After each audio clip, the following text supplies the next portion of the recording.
Hello all, welcome to lecture 14 of Vaad, Pratibad and Samvad series. I am Deepak Prakash. In last lecture, lecture 13, if you remember correctly, अगर आपने अच्छे से पढ़ा होगा, so I discussed Article 17, Article 18 along with relevant constitutional case laws like Jai Singh case, Dev Rajya case, PUDR versus Union of India case, which is also called ACR workers case.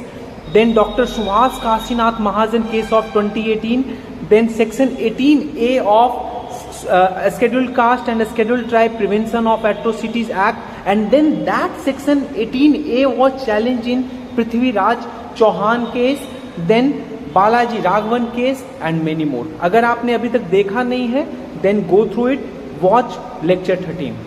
Coming to today's lecture, today I am going to discuss Article 19. अभी समझना है एक चीज, article 19 is so comprehensive that it is not possible to cover it in one lecture. So I have decided to at least make it in 4 or 5 part series. So today we are going to do and discuss article 19 clause 1 sub clause A in comprehensive detail. तो इस lecture में हम लोग का जो scope होगा वो article 19 का होगा. आर्टिकल 19 का क्लाउज 1 सब क्लाउज ए तक कन्फाइन होगा, क्योंकि ये खुद ही एक जो आर्टिकल है that is very much extensive and comprehensive. So today I will be discussing article 19 clause 1 sub clause A first. Second, freedom of press. कौन से वो आर्टिकल थे जहां से, कौन से वो केसेस हैं जहां से freedom of a speech was made as a part of fundamental right. कहीं मेंशन तो है नहीं, बेयर एक्ट आप खोल कर देखो, इसमें कहीं फ्रीडम ऑफ स्पीच मेंशन है, फ्रीडम ऑफ प्रेस कहीं मेंशन है? And your answer would be no. इसमें कहीं भी फ्रीडम ऑफ प्रेस मेंशन नहीं है द कॉन्स्टिट्यूशन ऑफ इंडिया में. और अगर इसमें मेंशन नहीं है तो फ्रीडम ऑफ स्पीच कैसे पार्ट हो गया, ये मैं समझाऊंगा थ्रू डिफरेंट केस लॉज. उसमें एक केस लॉ है Ramesh Thapar versus state of Madras, एक केस लॉ है Brijbhushan, and the most recent case law Vinod Dua. तो फ्रीडम ऑफ प्रेस के बारे में पढ़ेंगे.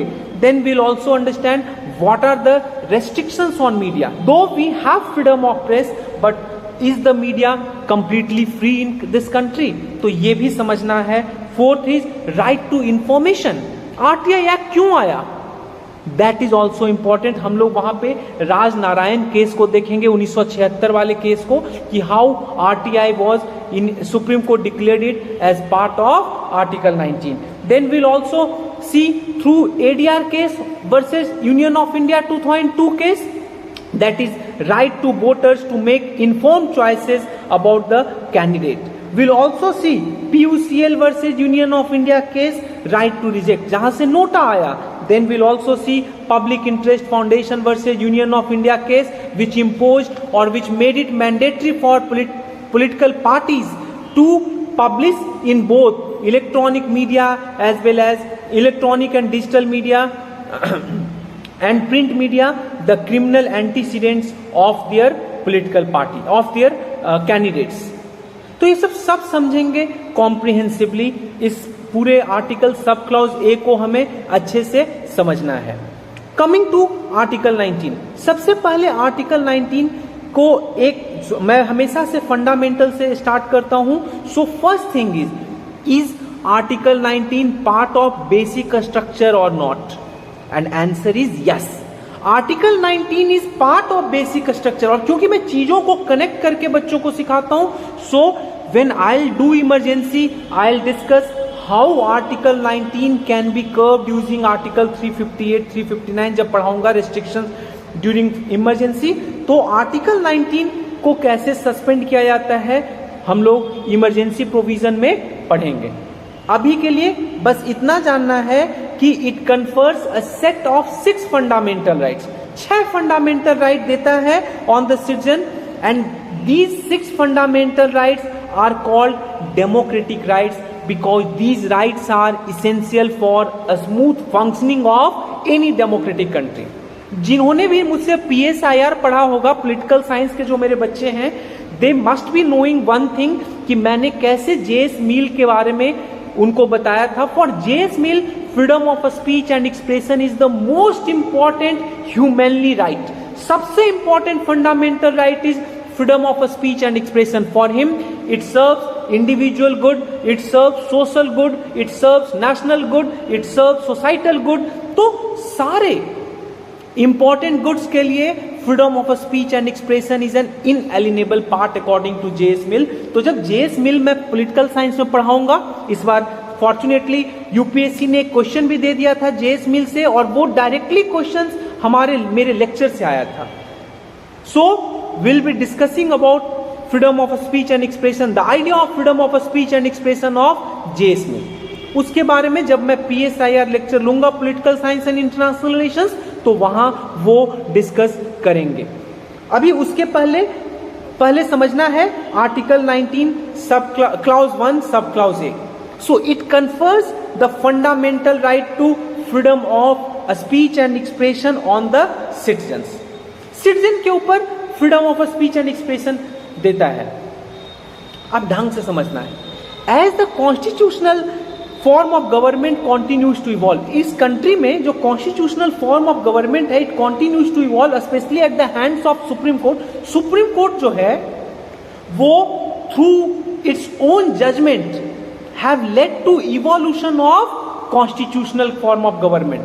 क्योंकि बहुत सारी चीजें जो थी कॉन्स्टिट्यूशन में वो बेयर फॉर्म में थी, तो उसके ऊपर एक पर्टिकुलर उसका इवोल्यूशन कराना कि ये पर्टिकुलरली कॉन्स्टिट्यूशन मेकर क्या कहना चाहते थे, those have been given through Supreme Court judgement. So supreme court ने बहुत ज्यादा through its jurisprudence have allowed the evolution of constitutional form of government in this country.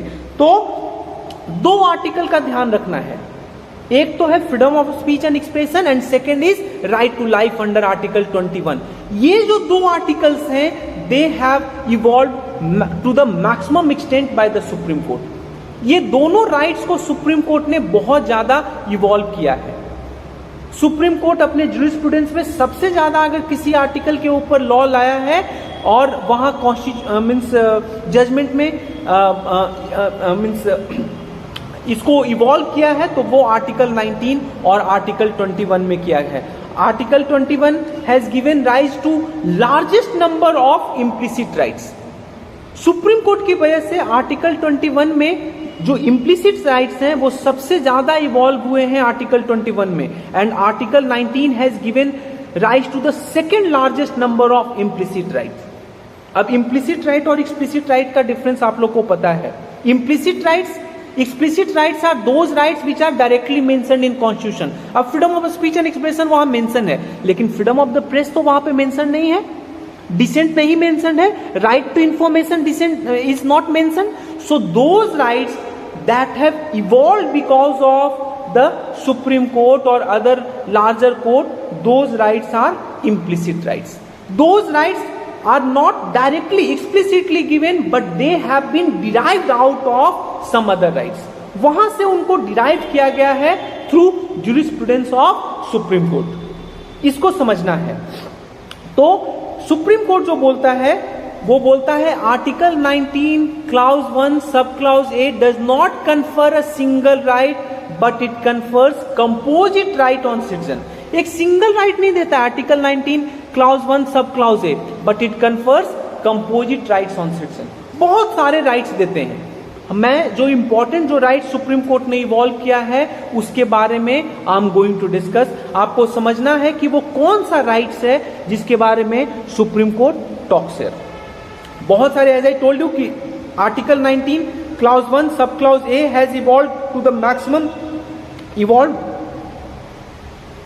and has given rise to the second largest number of implicit rights. So there are multiple rights that have evolved. सबके बारे में discuss नहीं करेंगे, जो important है उसके बारे में हम बात करेंगे. So first thing अभी समझना है, the right of a citizen to express his view and opinion freely and openly. Without कोई डर उनको नहीं होना चाहिए, without any fear and favor from the government or without any undue constraint imposed by the state or the government. बिना freely fairly right of a citizen to express his opinion freely and openly, कोई उसके ऊपर constrain नहीं होना चाहिए। Further, it is the right of the citizen to choose their own medium to convey their view and opinion. अपना medium वो खुद choose करेंगे, वो कैसे देना चाहते हैं अपना व्यू को, वो it depends on them. And it also include the right to express or not to express ones views and opinion. उसको मन है कि नहीं मुझे एक्सप्रेस करना है अपने ओपिनियन को, so he can keep silence, he can keep quiet, he can keep mum, and nobody can force him or her to speak. Simple. तो ये है पहला implicit right जो freedom of speech and expression से supreme court ने अपने jurisprudence के through develop किया। Second, do we have freedom of speech, freedom of press explicitly mentioned? And the answer is no. कहीं भी आर्टिकल 19 में कहीं दिया हुआ है फ्रीडम ऑफ प्रेस के बारे में? आप बेयर एक्ट पढ़ें and you would find at nowhere it has been provided. कहीं पे दिया ही हुआ नहीं है कि freedom of press is it is covered under article 19। तो आखिर इसका इवोल्यूशन कैसे हुआ है उसके बारे में समझेंगे। अभी समझो, अभी मैंने बताया कि article 19 clause 1 sub clause A allows the citizen to express his view and opinion freely and openly. So same article also includes the right of a citizen to express their views and opinion of others. अपना opinion भी दे सकते हैं और दूसरे के बारे में भी, ये अनदर डिराइव्ड है फीचर, और यहां से वो आप दूसरे का भी opinion you can put forward. So this interpretation gives rise to freedom of press as a fundamental right. यही इंटरप्रिटेशन जो था that gives rise to freedom of press as fundamental right. अभी समझना है कि जो टर्म प्रेस जिस हिसाब से सुप्रीम कोर्ट यूज किया है, it is very comprehensive. It now even cover after Vinod Dua case, it even cover social media. So social media, electronic media, internet, print, all those newspaper आप पढ़ते हो, कोई भी न्यूज़पेपर, चाहे वो टाइम्स ऑफ इंडिया हो, हिंदुस्तान टाइम्स हो, हिंदू हो, इंडियन एक्सप्रेस हो, मिंट हो, तो स्टेट्समैन हो, सारे जो न्यूज़पेपर हैं those all are covered in this term press. कोई न्यूज चैनल आप देख रहे हो, एनडीटीवी देख रहे हो, टाइम्स नाउ देख रहे हो, आज तक देख रहे हो, all are covered here. Hindi newspaper, Hindustan, Aaj, Dainik Jagran, सबके सब यहां कवर्ड है। Even if you are propagating news through any of the social media, वो भी यहां कवर है। सो अभी एक रिसेंटली बहुत इंपॉर्टेंट केस आया था, इसीलिए मैं चाहता था कि आपको समझाऊं कि हाउ फ्रीडम ऑफ स्पीच है, how freedom of press has evolved in India.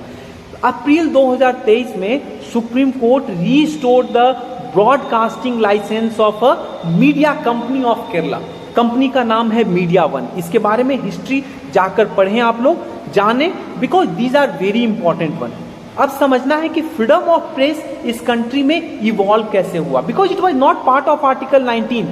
So in 1950 itself, 1950 में ही first case was filed in supreme court, और उस केस का नाम है Romesh Thapar versus state of Madras, where supreme court held that freedom of press is a fundamental right. Freedom of press derive its means freedom of speech and expression include freedom of press also. So article 19 clause 1 sub clause A में freedom of press though not explicitly given but it is implicit under article 19 clause A sub clause clause 1 sub clause A। मुझे लगता है कि अब यहां तक आपको दिक्कत नहीं होगा। उसी साल एक और केस आता है, उस केस का नाम है Brijbhushan versus state of Delhi.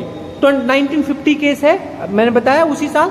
यहां पे supreme court held that freedom of the press can not be curtailed. Freedom of press को कर्टेल नहीं किया जा सकता है unless there is an imminent danger to public safety. Public safety का इशू है तभी freedom of speech can be curbed, freedom of press can be curbed, otherwise it can not be curbed. और बहुत मोस्ट रिसेंटली, बीच में और भी बहुत सारे जजमेंट हैं, बट मोस्ट रिसेंट जजमेंट जो है वो 2021 का है। विनोद दुआ के ऊपर एक केस फाइल हुआ था because he gave certain he wrote some piece where he criticise government. तो supreme court held that criticism of government is not sedition. वहां पे सुप्रीम कोर्ट बोला Vinod Dua versus union of India case, criticism of the government and its policy is not seditious. Right to free speech and expression extends to the press also. So a press person, if he or she is criticizing government, then it is not sedition. It is protected under Article 19, Clause 1, Subclause A. तो ये है, इसी तरीके से freedom of press आया है. तो अब क्वेश्चन ये आता है क्योंकि रेस्ट्रिक्शंस जो आर्टिकल 19 क्लाउज 2 में जो हम पढ़ेंगे वो freedom of speech and expression पे रेस्ट्रिक्शंस है. तो फ्रीडम ऑफ प्रेस पे भी कुछ रेस्ट्रिक्शंस होने चाहिए क्योंकि that has been derived from 19 clause 1 sub clause है. तो आर्टिकल 19 का जो क्लाउज 2 है वो यहाँ पे भी एप्लीकेबल है because freedom of press has been derived from 19 clause 1 sub clause A. At the same time press is also subjected to few other restrictions. एक तो है ऑफिशियल सीक्रेट एक्ट के बारे में आप लोग जानते होंगे. It allows the government to classify certain documents as secret और उसके ऊपर प्रेस को भी अधिकार नहीं है. So if a press person disclose any of the classified information he is liable for punishment. And second colonial era की law है, उसका नाम है कॉलोनियल एरा का लॉ है the press and registration of books act 1867. It requires publishers to register with the government and imposes penalties for non compliance. तो ये दो जो लॉ हैं these are basically other than 19 clause 2 these are the two different other restrictions. Then एक और है अभी तक हमने पढ़ा फ्रीडम ऑफ प्रेस के बारे में. तो फ्रीडम ऑफ प्रेस तो कहीं मेंशन नहीं था लेकिन now it is a fundamental right. इसी तरीके से we also have fundamental right to have access to information. जो information source of information available in the public domain, चाहे वो एक्सटर्नली आउटसाइड कंट्री या internally, we have freedom to access those information. So right to information is also a fundamental right under Article 19 Clause 1 Subclause A. और ये supreme court ने सबसे पहले बोला Raj Narayan case versus state of Uttar Pradesh in 1976 where supreme court held that कि right to information is a fundamental right under article 19 Clause 1 Subclause A. तो अब RTI act का आपको पता होगा कि आरटीआई एक्ट क्यों आया. एक रीजन ये भी था क्योंकि right to information was already made a fundamental right by Supreme Court. तो जब मैं गवर्नेंस पढ़ाऊंगा तो वहां पे आरटीआई एक्ट को और डिटेल में हम लोग कवर करेंगे. ठीक है, अभी आरटीआई एक्ट के बारे में I am not going to discuss. Coming to next, अभी देखो right to freedom of speech and expression कितना ज्यादा उसको इवॉल्व हुआ है, वो कितना ज्यादा तरीके से उसका डायमेंशंस दिए गए हैं सुप्रीम कोर्ट के द्वारा. समझो, freedom of speech and expression also manifest during elections. Election जब होता है तो freedom of speech and expression at that time also manifest as the right of the voter to make informed choices concerning the candidates so that they can choose the best candidate. बहुत सारे candidate आए तो कौन सा candidate मेरे लिए ज्यादा अच्छा है, कैसे मैं डिसाइड करूं, हाउ आई विल डिसाइड कि कौन सा कैंडिडेट मेरे लिए अच्छा है. So supreme court in a judgment ADR versus union of India case, supreme court gave a very ground breaking judgment. एक बहुत अच्छा जजमेंट दिया. सुप्रीम कोर्ट हेल्ड दैट कि ऑल कंटेस्टिंग कैंडिडेट्स, जो भी कैंडिडेट कंटेस्ट कर रहे हैं, shall disclose at the time of filing their nomination.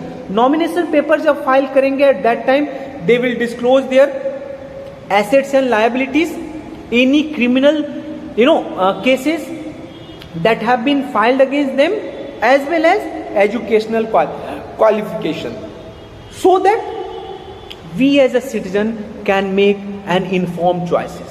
हम लोग एक इन्फॉर्म चॉइस लें कि ये जो कैंडिडेट है क्या ये हमारे लिए सही है या सही नहीं है. सो ये सुप्रीम कोर्ट ने किस केस में बोला था, ADR versus union of India case. और जब भी यूपीएससी क्वेश्चन कभी भी क्रिमिनलाइजेशन ऑफ पॉलिटिक्स में पूछेगी तो ADR versus Union of India case को कभी नहीं भूलना है। 3 केसेस बहुत इंपॉर्टेंट है, उसमें एक ये भी है क्रिमिनलाइजेशन ऑफ पॉलिटिक्स में। When I will discuss criminalisation of politics I will discuss those cases also, लेकिन this case is very much relevant. Coming to next case, PUCL versus union of India 2013 का case है। अब इसमें supreme court क्या बोलता है कि ढंग से समझो क्या बोलते हैं सुप्रीम कोर्ट। सुप्रीम कोर्ट बोलता है कि voters under article 19 clause 1A along read it with article 21 right to life enjoy the right to reject during elections under which they can reject all the contesting candidates। Supreme court इस case में PUCL versus Union of India में बोलते क्या है कि voter article 19 और article 21 दोनों से एक पावर डिराइव करता है to reject any of the contesting candidate. मान लो कि 10 कैंडिडेट मेरे कॉन्स्टिट्यूएंसी से खड़ा होते हैं, जो कि मान लो कि न्यू दिल्ली साउथ है कहीं एक जगह से, और 10 कैंडिडेट खड़े होते हैं और मुझे न्यू दिल्ली वो 10 कैंडिडेट में से मुझे कोई भी सुटेबल नहीं लग रहा है, मुझे कोई भी अच्छे नहीं लग रहे हैं। So what option I would have? तो बिफोर दिस केस एक ही ऑप्शन था कि आप सिंपल वोट ना देने जाएं। अब सुप्रीम कोर्ट ने एक प्रावधान कर दिया है, now you have the right to reject in the sense you can go and press NOTA vote, NOTA none of the above. मैं अपना रजिस्टर करता हूं अपना vote, none of the above को मैं वोट देता हूं। So I am going to press NOTA vote. So it directed the election commission कि एक जो बैलेट पेपर या जो ईवीएम बनाएंगे उसमें जो लास्ट ऑप्शन होगा वो नोटा का ऑप्शन होगा, so that citizen can exercise even NOTA option if they are not satisfied with any of the given candidate.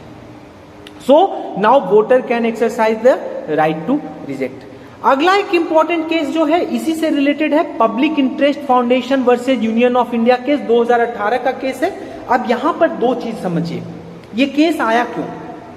2 चीजों का ये मिक्सचर है। इसमें सुप्रीम कोर्ट ने बोला क्या पॉलिटिकल पार्टीज को कि जो भी कैंडिडेट्स आप क्रिमिनल हिस्ट्री वाले दे रहे हैं, तो जो वैसे कैंडिडेट को आप दे रहे हैं तो आप electronic media as well as normal news media वो सब जगह पे आप रीजन पब्लिश करेंगे कि क्यों वैसे कैंडिडेट को आप उतार रहे हैं। So to publish the criminal details of their candidates, criminal details candidates का देना है in their respective website and print as well as electronic media for public awareness. उसको प्रिंट मीडिया में भी दीजिए और इलेक्ट्रॉनिक मीडिया में भी दीजिए और अपने वेबसाइट पे उतारिए with reason why you are giving ticket to that candidate who is having some criminal cases against them.